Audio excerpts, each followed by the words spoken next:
Confederate flags and statues need to be taken down, and it's not because they're racist. Turn your slave phone. Let me show you something. This week, in things that should have happened in 1865, NASCAR officially banned the Confederate flag from all races, specifically the white one.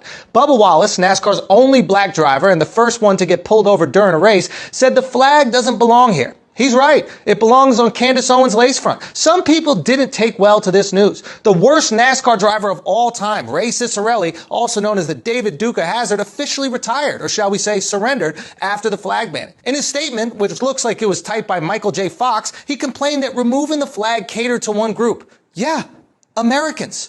And if you don't like that, Ray, you can go back to your country. Oh, that's right. You don't have one anymore because we scorpions snatched your slave-loving asses back 150 years ago. Nothing about Ray's behavior surprises me. I get why he's bald, to avoid the hat hair. And I get why he likes Confederates, because they both love losing. I mean, they like losing so much, they do reenactments of the losing. But here's the question.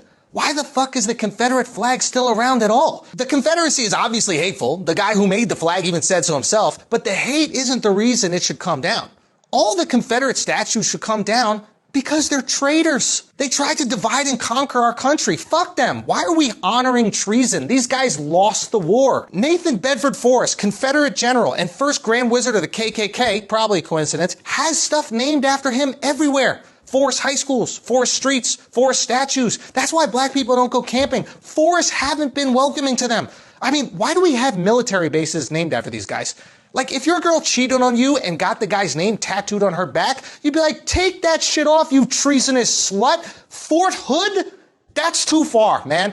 I always thought y'all were the ones who were like, we're too easy on kids, no more participation trophies. What the fuck do you think these statues are? They're not for winning, especially this statue of Forrest. It looks like the Burger King. But this is where people get confused, because these well-intentioned kids are like, we're taking down these hateful and racist statues. We should take down all hateful and racist statues. And I understand the sentiment, but we're not removing the statues because they're hateful and racist. Because if that was the case, we'd have to remove like every statue in America. I go so far to say that most monuments in the world honor someone who probably had some hateful tendencies.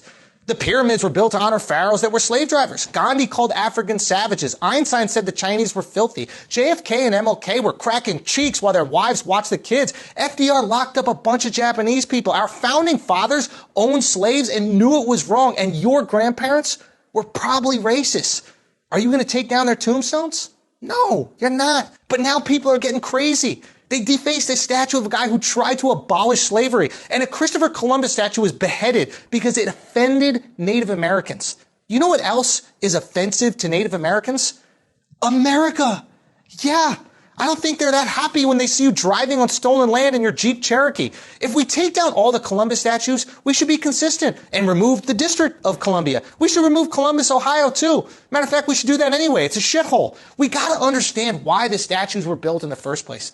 The Confederate statues are celebrating crimes against America. They're honoring traitors who attempted to split the nation to protect their ownership of slaves, killing 1 million Americans in the process. The other people I mentioned are in no way perfect.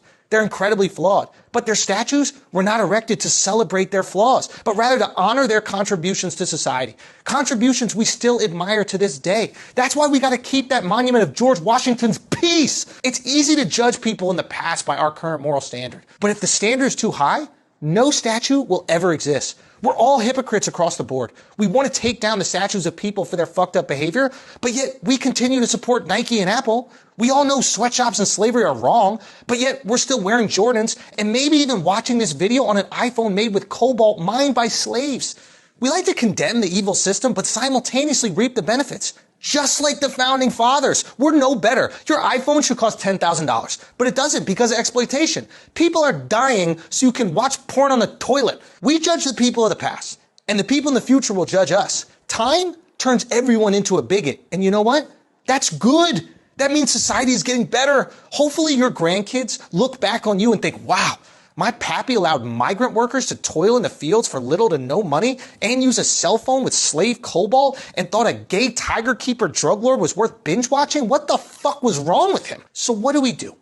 We could consider the reasons the statues were erected in the first place and recognize that the statues don't embody every action these people have ever done, but rather are symbolic of the positive contributions they made. We could stop teaching that historical figures are gods and recognize that these people were incredibly flawed, and we could judge them within the morality of their time. We could offer the same empathy to the people of the past as we can only hope the people of the future will offer us.